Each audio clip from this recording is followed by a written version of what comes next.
Awesome. Well, let's go ahead and we have about 1 more minute and we'll wait here just a second.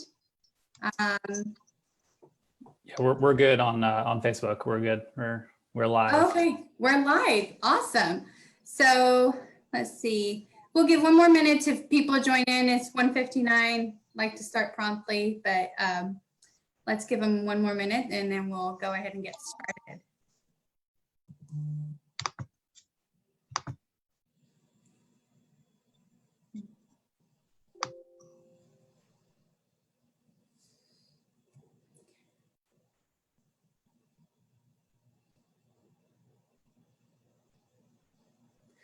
All right, well, welcome everyone. My name is Yubi Aranda Sandoval. I am an Assistant Director of the Office of Alumni Engagement at UNCG, my alma mater. Thank you for joining us today and being part of this virtual Alumni Day, our first time ever Alumni Day.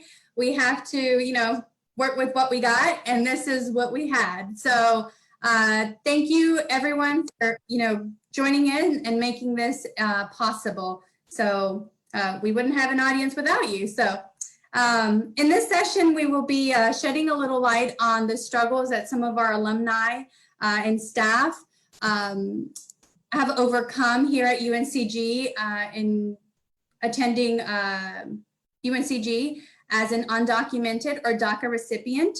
And we will shed a little more on what DACA is. So what we will get started first is a video of one of our alums, Gabriel Sánchez. He recorded a community member, Giovanna Hurtado. She will be hopping on, and if you have any questions for her, you're welcome to ask as well towards the end once we've wrapped things up with our panelists, but she will be joining us as well. But let's get started with the video.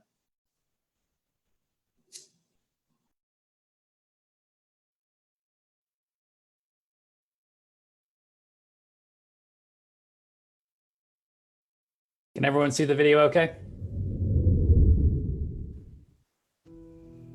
Yes. Yes, yes. When we arrived here, I was 6 years old. I remember when we got from the airport here, it was completely different. I had never seen pine trees before. That's all I saw when we arrived to Rhonda, North Carolina. And the first 2 months were really difficult because we were living with a relative of ours, and it wasn't exactly the best scenario to be at. And my mom ultimately decided to leave that, and she was able to get us an apartment.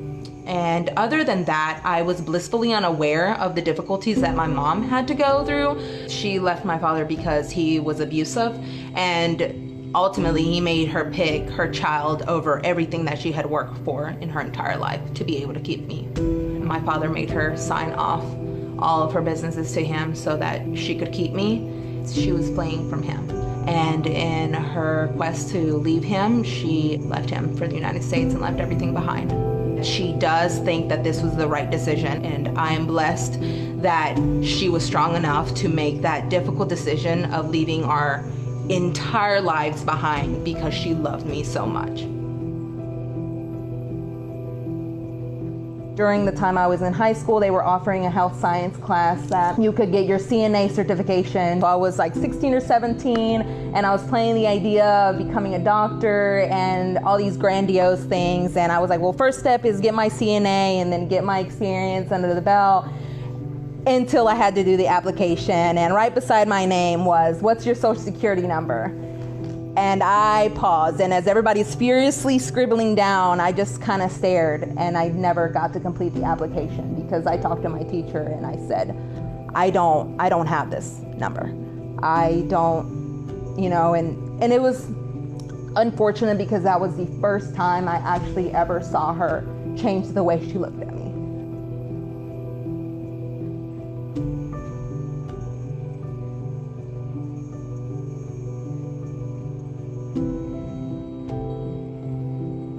medicinal immigration status is I am a DACA recipient. What that means is that I have deferred action for early childhood arrivals. Taking into account that our jobs are sustaining us, since getting deferred action, we've got a work permit, we've got a driver's license, we're able to have a social security number, and we've been able to get these good paying jobs since we have a work permit. My mother's life has greatly improved just because I have made it my mission in my life to make everyone know that her sacrifice was worth it, that her making the decision to come to the United States was worth it. I have been able to get an associate's degree on my own, and I graduated with my paralegal degree. And since then, I have been hired at a local law firm. And I have substantially improved our life and have been able to provide her things that she has provided me my entire life. My mom needs something financially, then I make it happen. If she needs support, I make that happen. Whereas before, I couldn't help her other than interpreting. She's 67 years old. She currently works at a candle factory. And I know that whatever I am saving for my retirement will not be for me, and I'm totally okay with that. I know that once she starts working, she will not qualify for Medicare, Medicaid, or Social Security benefits. So in order for her to get general health insurance whenever she's older, I plan on adopting her so that I can put her under my policy. My future with DACA is uncertain. For the next 2 years, I know that I will have it unless something changes, like we continue to have Donald Trump saying that he's going to cut it off. And for those next 2 years, I am hoping that something changes, that we are able to pass a legislation to not only be able to adjust status for deferred action recipients, but also for the original dreamers who are our parents, who have sacrificed so much to provide us with a better future. And that is the people who truly need it, who are making this country better, and who are the backbone of this country, the immigrants that have come here to make it great. Sí. Pero no le has dicho que no a los demás. No. Tú puedes decirle. No, ya no, te tiene un montón de dinero que le han puesto. It's depleting because we're talking about really hard issues that impact our lives. In that very moment that we're talking about it, our lives are being impacted, and tomorrow there could be another court decision that comes out, and that may change my entire perspective of what I'm going to do with my life.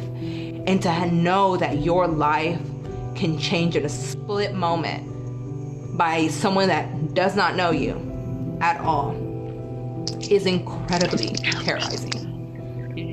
And I don't think I will ever be able to explain what it feels like to not have a say in those changes. And I just wish sometimes that they would talk to many of us that are trying to make a difference and trying to make good lives and trying to be productive members of society, and we're continuously being pulled back and pushed back into the shadows.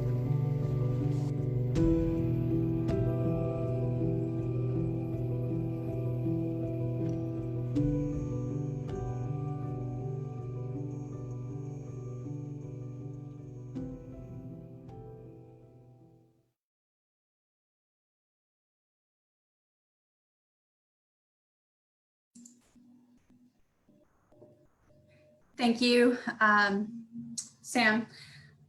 So let me just start off with saying these are realities that we currently face in our community here in Greensboro. And we have panelists that will shed a little more light on the struggles that they have had to overcome. And Katia, who works in admissions, how she's managed to help some of our students attend UNCG, and what does this in-state tuition and how does that impact our students? So I will first off introduce Sarai Blanco Martinez. She is a graduate of 2017, and Paola Burgos, she is an attorney here in Archdale, and has her own law firm, and she's also an alum of UNCG.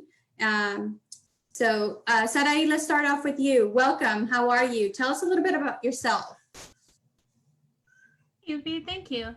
Well, like Yubi said, I graduated in 2017 from UNCG with a BA in psychology and a minors in social work. I am currently a first-year grad student at the University of Michigan. I am getting my PhD from the combined program of education and psychology, and I'm also getting my master's in social work at the same time.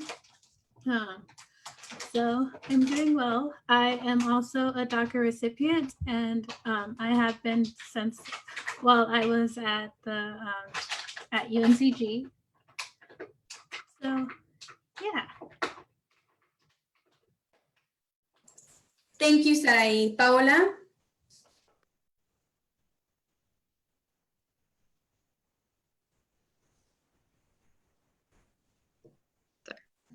Sorry. I'm an immigration attorney, and like you mentioned, my office is located in Archdale, which is about maybe a 20-minute drive from Greensboro. I graduated from UNCG in December 2013. I took some time off. I just went to work, and then I joined the AmeriCorps Access Program, which is also through UNCG. And then after that, I decided to go to law school, and I graduated from law school in December 2017. I personally, I love my job. It's definitely really challenging. We have laws, as we just heard through the video. Laws are changing every single day. The political climate right now is just not the best. And so we struggle every single day. But one of the things I think for me that makes it all worth it is anytime we can get even one win, it's really like a feeling like no other. I know recently we had a huge win at the Atlanta Immigration Court with an asylum, and it was a 4-hour trial, and it was like nonstop the entire time. But just seeing my client released after being detained for 6 months, haven't seen his family, and he hadn't seen his mom in years, hadn't seen his sister since she left, since she fled the country 6 years prior. It was incredible. So that's what makes it worth it for me. And so I chose this career because of my own personal experiences. While I was actually born here in the US, my parents were undocumented up until I think I was in my second year of law school when we were finally able to legalize their status. So just through them, I still lived a lot of the same struggles that immigrants face. And I've lived the fear of wondering, will my parents come home that night? So I was always very well aware of those feelings. So that's why I wanted to pursue this career, because for me it was personal. And then just going through college and then eventually law school, I think what made it the most challenging for me was my family dynamic. I stayed in the area because of my parents. I felt like I needed to be around them. And then I don't think that that's something that people understand a lot, our family dynamics. So I didn't necessarily have the support or the understanding of my situation, but I think that I tried to manage as best as I could through that. And that's why I tried to also remain as active as possible now. Also, I guess, just going through the whole college and then law school, I made a lot of mistakes because we didn't really receive that much guidance. So that's another reason that I try to remain active. But yeah, that's me in a nutshell. And I'm happy to get in contact with anybody who has any further questions, even after this meeting. I think UB has my contact information, so just wanted to put that out there as well. So thank you. Thank you, Paola. Katia, tell us a little bit about yourself and in the career that you were in and what you were dealing with day in and day out. Sure. Hello, everyone. My name is Katia Castellon, and I'm originally from Nicaragua. I have been working with UNCG in the admissions office for 15 years. It's going to be in a couple of weeks. I'm one of the associate directors there, and I work exclusively with the Hispanic Latino community. And I started working at UNCG, I would say by accident. You know, I never thought I was going to be working higher education. But at that time, I had moved from Nicaragua and my oldest daughter started attending UNCG. So I had to take her, you know, back and forth every single day. And then as a joke, I told myself, you know, I'm driving here every day, why I should work here. So I applied and I got the job. And it has been amazing, the opportunity I have had to work with the community and with a lot of DACA and undocumented students, you know, which is really heartbreaking because I come across, you know, smart kids, students that have done great in their high school years and, you know, really bright kids with a lot of potential and a lot of dreams. And then it comes a time to apply for college, and then they realize that they have to pay out-of-state tuition, and you know, sometimes their dreams are shattered. And what I do is always try to encourage them and give them options, you know, to pursue their education. And it's an uphill battle, you know, but we have seen some succeed, and we have seen some of them being able to graduate, but it is, you know, really hard. Thank you, Katia. So, two things. So if you have any questions, please feel free to put them in the chat and we will answer them as we, you know, continue with this conversation. What I want to start off with is, what is DACA and undocumented? Paola? All right.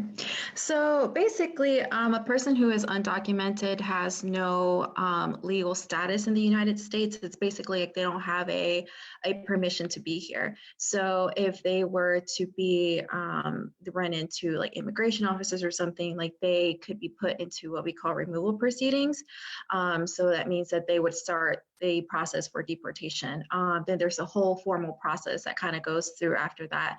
You know, I think contrary to a lot of people's beliefs, it's not just you know, if you're undocumented, you get caught that day and you are deported the next day. That's not how it happens. Like there is a full formal process that has to be, that goes through, just like if you get any type of criminal charge, you have to be charged with it first and then you go through the process.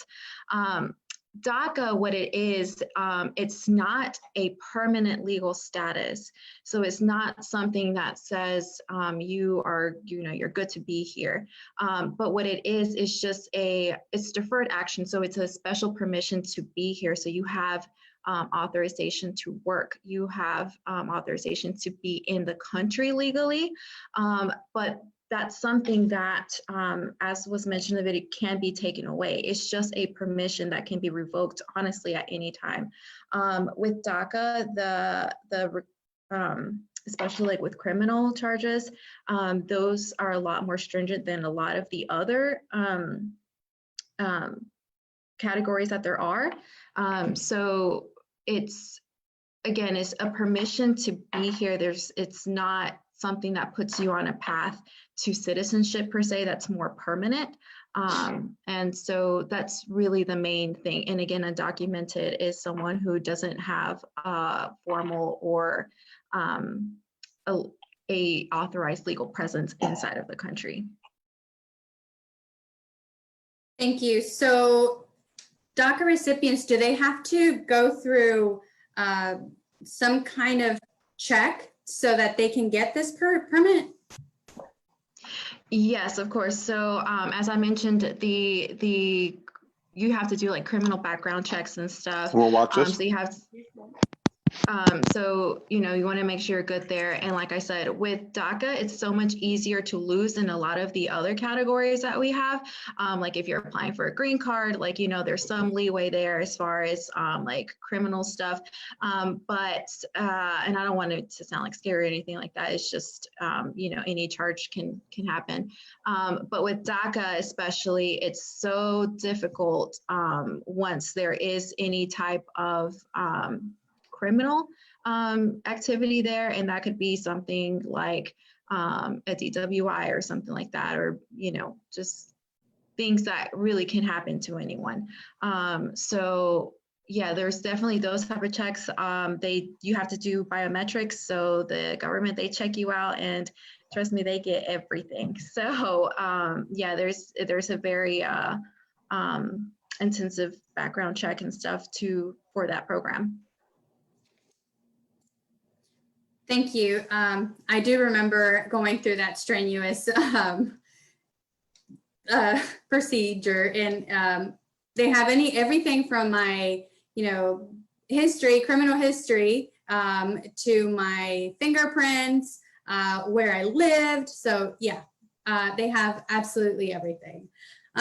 So why can't they just apply for citizenship? Why can't I just go and apply for citizenship and, get my citizenship? Oh, wow. That's something that I hear a lot with people, and that's really a way to get my gears going. And that's one of the things that, if it were that simple, if all it took was money or something, trust and believe, like, people would be doing it left and right. There's, like, with every immigration process, you have to have some kind of basis. It's not just get in line and do this. Like, if you go do this, like, you have to have some type of basis.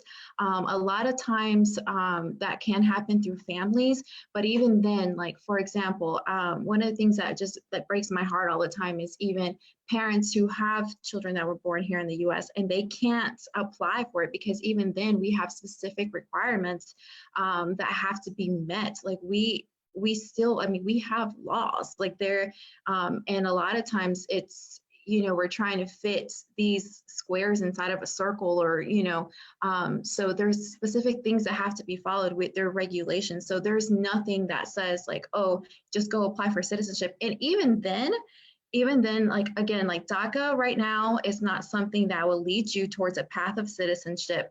Sometimes people through other means will eventually be able to get some type of permanent residency. And even then, with permanent residency, it's like, once you get that, you have to wait 5 years before you can apply for citizenship. And then citizenship is a whole process in and of itself. So you're looking at people usually going about 6-7 years before they can even get citizenship. So everything is a process, and especially now more than ever, processes are taking so incredibly long. I think on a single case, even the easiest cases right now, we're looking at a 1 to 2 year processing time. And that's me saying, like, that's a short time. Like, 1 year is a short time, if we can make that happen. So there's no such thing as just applying for citizenship, or not just like applying for like anything. So like, if it all has its process, and it has to have some type of basis for it. There's nothing that says you are just entitled to go apply for this thing. So that's why you have so many people who have lived, again, including my parents, lived in this country for like 40 plus years undocumented, because you have to have some type of basis. It's not just something that's being handed out. Thank you. Katia, you mentioned something, in-state tuition. How much does an undocumented or a DACA recipient pay to attend UNCG? Yeah, the tuition, and this is across North Carolina, not just UNCG, but the tuition for DACA students, they're considered out-of-state students. So they actually end up paying almost, more than double, almost, 3 times more. Let's say, for instance, at UNCG, 1 semester for somebody that is in-state will be, just the tuition will be about $3,800. For a DACA student, we're talking about 11,200, 11,500. So it is, really expensive. It's impossible for them to afford it. So what do you recommend when students, come to a 4-year institution and want to attend? What do you usually recommend for their route? Mm-hmm. Yeah, it is the best. It is to start talking to students, right at middle school.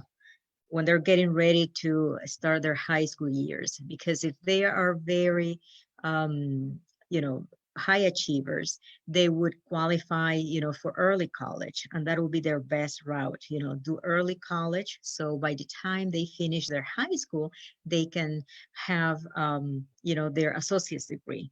And that will be free of charge because, you know, while they're attending high school, they're also taking college courses. So they get their associate's degree, and that would save them 2 years, not just time, but 2 years of tuition. Now, if that's not possible, then what I recommend, you know, the high schoolers is as soon as they graduate, you know, attend community college for the first 2 years. Of course, if they get a full scholarship, you know, which we have had some cases, you know, I have worked with some students that have been able to get full scholarships, and so they can choose, you know, wherever they want to go. So there are different options. As I said, early college will be one option, you know, attending a community college for the first 2 years, you know, where they can get also business sponsorship. So the business will be paying for their tuition, and the business will be charged as in-state tuition. So if their employer agrees, you know, to help them with the tuition, employer can pay in-state tuition, you know, instead of the student paying out-of-state tuition for those 2 years. And then after they finish their associate's degree, of course, again, they will have to find their resources. You know, they will have to apply for grants and scholarship on their own to be able to finish their bachelor's degree and transfer to a 4 years university.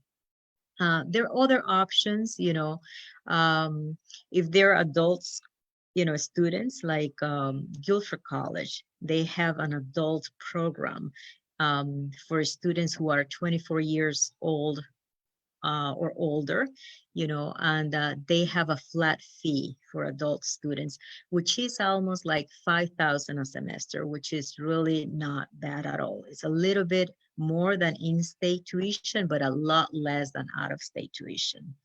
So, you know, it's just a matter of looking for opportunities and options. But again, there are a lot of DACA students, and the resources, you know, that there are, you know, are not sufficient for everyone. Thank you. So tell us one of the things that, you know, is happening right now with DACA. Where does DACA stand right now, and how will this impact our students and our alumni, people that have graduated and got a degree? If this was to be taken away, what happens? Okay, from the standpoint of view of education, if DACA is taken away, that means, you know, all the students will be charged automatically out-of-state tuition. Now, for those who have graduated and have earned a degree and they're fully employed, that means that they will be losing their jobs because automatically their work permit, you know, will expire or will be, you know, taken away from them. So they will not be allowed to work anymore. You know, and then speaking from a personal perspective, as far as hello everyone, this is Giovanna speaking.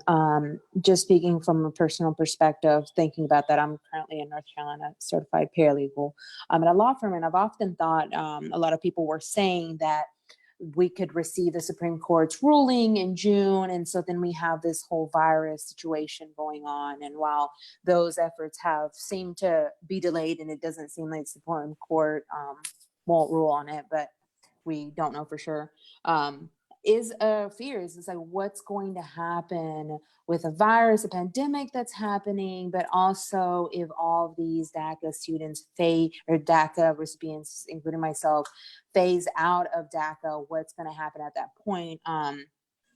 Because right now, currently, fortunately, we can apply for unemployment.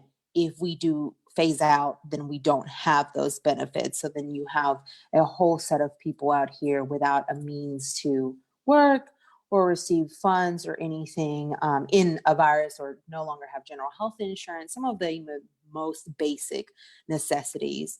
And that's one of my current worries is what's going to happen now. Thank you, Giovanna. Giovanna Hurtado is our community member that was featured in the video that Gabriel Sánchez produced, an alumnus. And so thank you for, making those remarks, Giovanna. Sarai, so tell me what would this mean for you that you are pursuing a graduate degree, and how does this make you feel? So for me, my program right now is fully funded. So thankfully, I don't have to worry about the financial aspect that I had to worry about when I was an undergrad that Katia mentioned earlier. But what it would mean is that I wouldn't be able to get the experiences. So part of my program is to prepare me to be a professor at a university, which means being a TA or a grad student instructor. And so in order to do that, I would be considered an employee of the university, which I would not be able to do. So I would be missing out on these vital professional development opportunities that the program has in place for us. And obviously, once I finally do graduate with my degree, I wouldn't, if DACA were to be taken away, I wouldn't be able to continue working in my field or anywhere legally. Wow, those are realities that we just don't really think about, right? And me as a normal person, if I were to just be a US born citizen, I wouldn't think about these things. But these are things that they're constantly on our minds day in and day out, because one day it could be here, as one day it was, because it was an executive order. And then, by a rule of a pen, it can be taken away. So how has this affected you and others mentally? Tell us a little bit about that. There's a lot of stress surrounding this situation. Not only uncertainty surrounding our future employment and our current financial situation, but just as a person of color in higher education, there's a lot of imposter syndrome that we deal with. So these feelings of not belonging in these institutions that were made for privileged white men. And so being in these spaces and taking up this space with the additional burden and the current national rhetoric that is telling us you don't belong here, you need to go back to where you came from, that just adds to the anxiety, to the fear that we're dealing with on top of the normal stress of being in a graduate school program. So how are you dealing with this? You find your people. I have an amazing advisor, Dr. Drake, and Dr. Lorraine Gutierrez and Dr. Fernanda Cross. So I have surrounded myself with both in my PhD program and while I was at UNCG, Dr. Gabby Levenstein, and Dr. Shauna Cooper, who were just very influential, powerful women in my life, who just spoke life over me and gave me that courage to continue. And you be in our lab and just surrounding myself with people who are encouraging and positive and who are willing to stand by your side and tell you that you belong and that are willing to walk the walk with you through it has been the most impactful part of it. Thank you. Katia, is there any way that we can find out how many students there are DACA recipients or undocumented? You mean at UNCG or public schools or? Yeah, well, at UNCG. Okay. Well, we do not, once the student is enrolled, we do not classify them because, that's kind of a private information. And but I kind of have a sense of how many because I work with them, but there's not a registry, I would say, so I don't think we have, I would say probably 10, and that will be, considered a little bit high. As I said, sometimes they start and they attend part-time. Let's say, for instance, I have a student that I have been working with her, and she wants to be an art teacher. And she finished her associate's degree.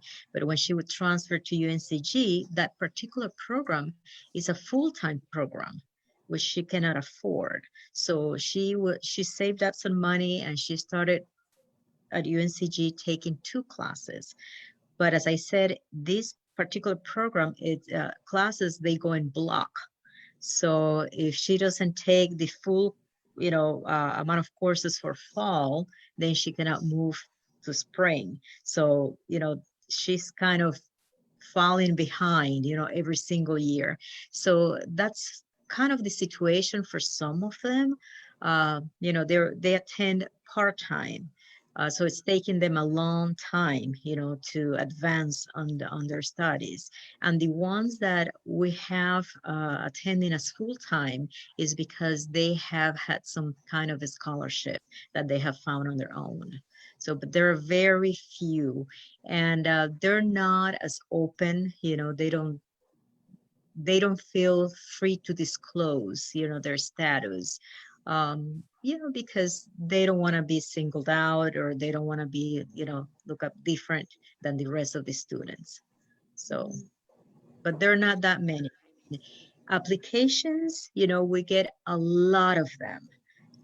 They start their application process, but as soon as they know they're going to be charged out of state tuition, they don't complete the application, or if they're admitted, they don't enroll. And sadly, there is a benefit that universities could be applying, for any out-of-state students with a full scholarship to pay in-state tuition, but that benefit has not been applied by any of the UNC system universities. And, we have been working on that, but still, we haven't gotten that far yet. That's sad, isn't it? Because we've invested in this population since K through 12, and all of a sudden they're, at this halt of not pursuing a higher education. And many of them are willing to pay out of pocket for this education. And so that means that they're pouring back into our economy, being that they, had served a free education, if you will, throughout their elementary, middle school, and high school career, and all of a sudden they are out of this opportunity. So it is a very, there are so many missed opportunities, not just for them, but for our state, because it could really grow financially and stronger if we were to allow some of these students to continue, and the undocumented, but DACAs are already making a huge economic impact into our everyday lives and our federal, state government. So are there any questions from our audience that you guys would like to, pose to some of our panelists here? Giovanna had to step off, but we have Paola and Sarai and Katia who are able to answer any questions. We have, a couple minutes left, and we are happy to stay on for about 5 more minutes and answer any questions that you guys have.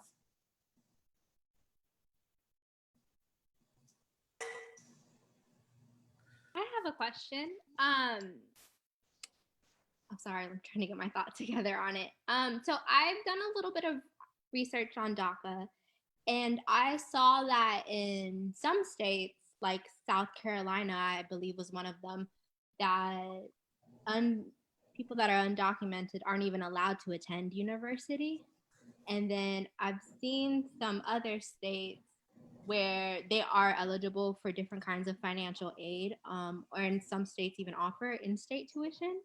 Is there any way that we can kind of advocate for recipients to get in-state in North Carolina?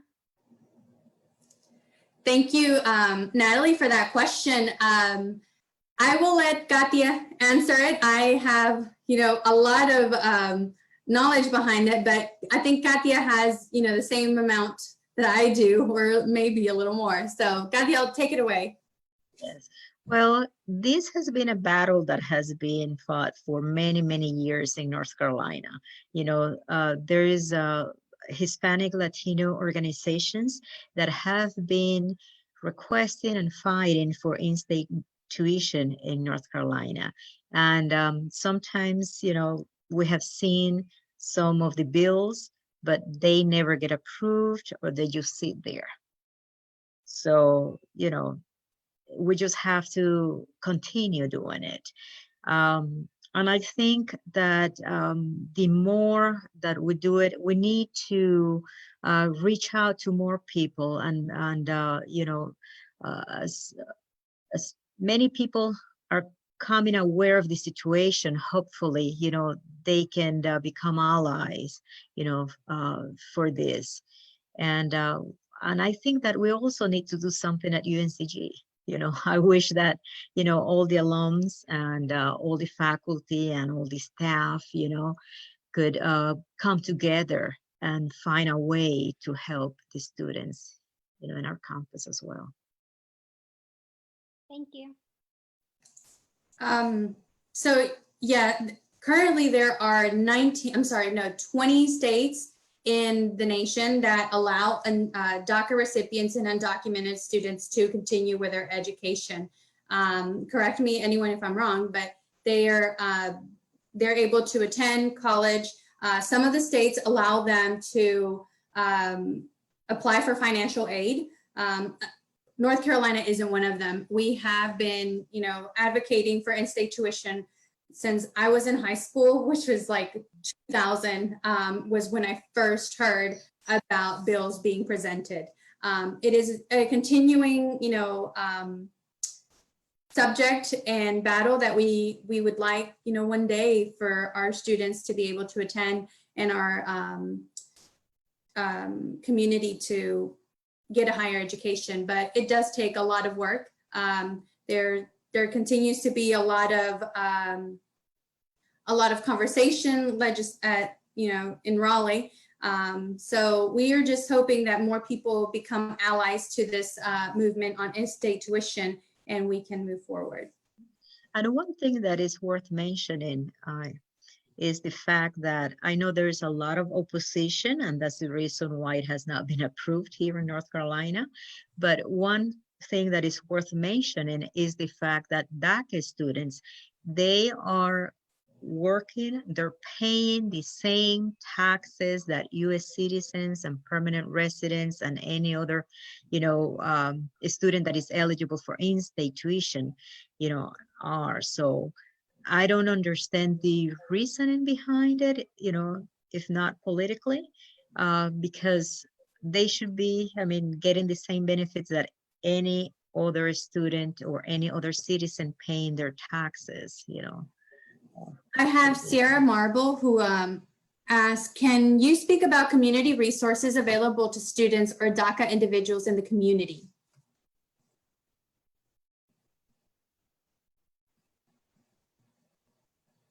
Katia, do you know of any resources available for DACA recipients in our community? There are some organizations, local organizations, as I said, that they provide grants and scholarships, but sometimes the amounts are not big enough to cover full tuition. So as I said before, the students would have to apply, and what I usually do with the students that reach out to me, I provide them with a lengthy list of organizations nationwide that provide scholarships and grants. And it's very tedious work, to apply. I mean, they will be applying to tons of scholarship, in order to get a few. And I always encourage them to apply to as many as they can, even if they're small amounts. The easiest one to get are $500, $1,000, so considering that a year tuition, if they're not going to be living in campus, if they stay home, just the tuition for 1 year would be about $22,000 a year. So, they would have to apply to a lot of scholarships and just add up all those little amounts and see how much they can get. But as I said, the resources are those list of different organizations that provide some help. Sarai, do you know of any, or how did you manage to through undergrad? Are there any resources that you know of? It was a struggle. So when I was an undergrad, my older siblings were also an undergrad. So my mom used to sell tamales on the weekend. I worked 2 jobs all throughout. I started off at community college, and ever since I started out, I had 2 jobs all while I was in school, and I kept those 2 jobs when I transferred to UNCG. And then since UNCG was significantly more expensive than community college, I had to get a private loan, which I'm still paying off and will probably be paying off for the foreseeable future. So that's how I did it. As far as resources, there's a lot of, like Katia was saying, nationwide scholarships. The Golden Door Scholars is one that comes to mind right off the top of my head. I think they provide a full ride to the university, to one of their partner universities, and also provide a mentorship program and other resources. There are churches, local churches, if people are part of the community, that sometimes have scholarship funds. And my brother was a recipient of one. Or getting a local church to sponsor you like a business would also allow DACA students to qualify for in-state tuition. And Dewey, there's also the YWCA in High Point that works with a lot of the Latinx community and helping them find scholarships and just like college opportunities in general. I know that I've sent a lot of people over there too that have received help from them. We do also have, oh gosh, their name just left my head. Let's Learn Triad here in Greensboro. They are actually youth-led organization.